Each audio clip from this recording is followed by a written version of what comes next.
അദ്ധ്യായം 110 അൻ-നസ്ർ, മദീനയിൽ അവതരിച്ചത്. നസ്ർ എന്നാൽ സഹായം എന്നർത്ഥം.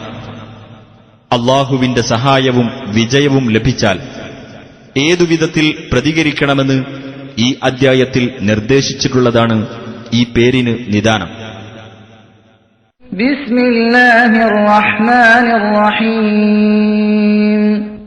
ഇദാ ജാഅ നസ്റുല്ലാഹി വൽ ഫത്ഹ്, അല്ലാഹുവിന്റെ സഹായവും വിജയവും വന്നുകിട്ടിയാൽ വറഅയ്ത അന്നാസ യദ്ഖുലൂന ഫീ ദീനില്ലാഹി അഫ്വാജാ, ജനങ്ങൾ അല്ലാഹുവിന്റെ മതത്തിൽ കൂട്ടം കൂട്ടമായി പ്രവേശിക്കുന്നത് നീ കാണുകയും ചെയ്താൽ ഫസബ്ബിഹ് ബിഹംദി റബ്ബിക വസ്തഗ്ഫിർഹ് ഇന്നഹു കാന തവ്വാബാ, നിന്റെ രക്ഷിതാവിനെ സ്തുതിക്കുന്നതോടൊപ്പം നീ അവനെ പ്രകീർത്തിക്കുകയും നീ അവനോട് പാപമോചനം തേടുകയും ചെയ്യുക.